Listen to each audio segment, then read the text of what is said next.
Assalamualaikum warahmatullahi wabarakatuh. Saya Ismi Windayani, mahasiswa Pasca Sarjana UIN STS Jambi, Fakultas Manajemen Pendidikan Islam, dan konsentrasinya adalah Pendidikan Islam Anak Usia Dini.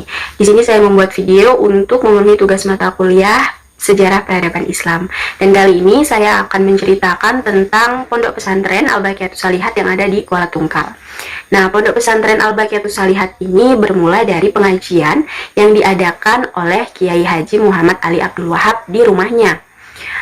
Beliau lahir di Pasar Rebo pada tahun 1993, lalu menikah dengan Hajah Fatimah dan dikaruniai 5 orang anak. Beliau ini dari kecil dibesarkan di lingkungan yang penuh dengan keagamaan. Selain itu, beliau juga pernah mengenyam pendidikan di Mekah selama 2 tahun, lalu pulang lagi ke Indonesia dan melanjutkan sekolah di Madrasah Ibtidaiyah dan melanjutkan lagi pendidikan di PHI yang ada di Kuala Tungkal. Bukan hanya itu, beliau juga pernah belajar di Pondok Pesantren As-Ad Jambi selama 2 tahun dan dilanjutkan di Kalimantan selama 3 tahun. Setelah itu, beliau pulang lagi ke Kuala Tungkal dan beliau akhirnya wafat pada tanggal 11 Jumadil Akhir, tepatnya 15 Mei 2011 pada umur 78 tahun. Kembali lagi ke awal cerita bermulanya Pondok Pesantren Al-Baqiyatus Shalihat. Jadi setelah Kiai Haji Muhammad Ali Wahab ini selesai pendidikannya, akhirnya beliau kembali lagi ke Kuala Tungkal dan mulai mengajar di PHI. Selain mengajar, beliau juga melakukan pengajian rutin mingguan, dan itu diadakan di rumahnya seperti yang diceritakan tadi. Nah, pada suatu hari beliau mengundang temannya, yaitu Syekh Muhammad Nawawi dan Tuan Guru Haji Ahmad Buhari dan yang lain-lain dari Purworejo, Jawa Tengah.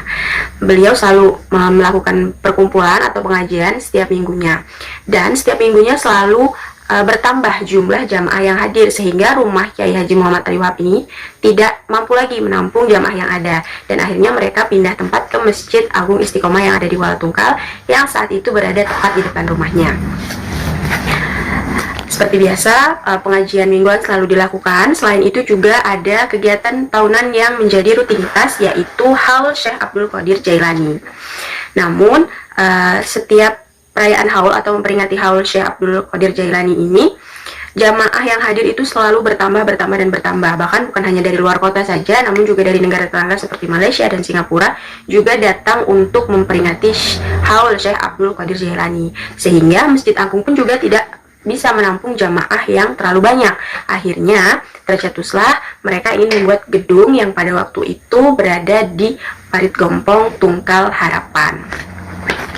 Jadi tepat pada tanggal 30 Sa'ban 1413 Hijriah, tepatnya pada 12 Februari 1993 Masehi, dibangunlah gedung dengan luas 62 kali 16 meter persegi pada masa itu, yang gedungnya itu bisa menampung kurang lebih dari 1000 orang jamaah. Namun seiring berjalannya waktu pembangunan gedung ini, panitia berpikir bahwa sungguh sayang sekali kenapa gedung yang besar ini hanya digunakan untuk pengajian mingguan saja dan hanya digunakan 1 tahun sekali untuk perayaan atau memperingati Haul Syekh Abdul Qadir Jailani. Rasanya masih kurang bermanfaat. Akhirnya dialihkanlah gedung tersebut menjadi lembaga pendidikan, yaitu pondok pesantren yang dinamai dengan Pondok Pesantren Al-Baqiyatus Shalihat.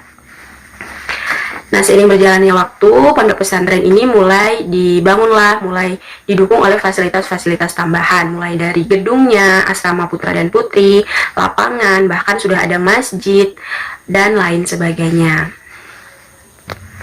Selain itu, tenaga pengajar yang ada di Pondok Pesantren Al-Baqiyatus Shalihat ini juga sekarang sudah banyak, hampir 84 orang dengan jenis disiplin ilmu yang berbeda. Selain itu, pondok pesantren ini juga ada 3 jenis jenjang pendidikan. Yang pertama ada tingkat istida 1 tahun, yang kedua ada tingkat istida wusta selama 3 tahun, dan juga tingkat istida ulia 3 tahun. Bukan hanya itu, pesantren ini juga memiliki jenjang pendidikan formal, yaitu Madrasah Sanawiyah dan juga Madrasah Aliyah Keagamaan, yang waktu itu dimulai dari 2001 sampai 2002 sampai sekarang. Di pondok pesantren ini juga memiliki tradisi. Yang pertama ada tradisi mondok. Jadi tradisi mondok ini biasanya diperuntukkan untuk santri atau santriwati yang tinggalnya jauh atau berada di luar kota, sehingga mereka harus tinggal di asrama yang sudah disiapkan oleh pondok pesantren. Nah, yang kedua ada jenis santriwati atau santri kalong. Artinya mereka itu masih berada di Kuala Tungkal, jadi mereka bisa pulang ke rumah namun bisa mengenyam pendidikan di pondok, seperti itu. Yang kedua adalah tradisi haul. Dari awal pembangunan gedung juga sudah dijelaskan bahwa awalnya hanya untuk gedung untuk memperingati haul saja. Nah, ini juga dijadikan tradisi tahunan. Bahkan kalau dulu hanya mungkin 1 tahun sekali, sekarang bisa 1 kali atau lebih, karena yang diperingati bukan hanya Syekh Abdul Qadir Jailani saja, namun ada beberapa haul yang lain seperti Syekh Nawawi Rejan dan juga Syekh Ali Abdul Wahab, yaitu pengasuh Pondok Pesantren Al-Baqiyatus Shalihat.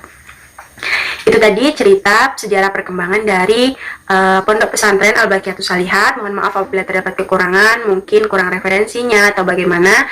Saya mohon maaf, saya akhiri. Wabillahi taufiq wal hidayah. Wassalamualaikum warahmatullahi wabarakatuh.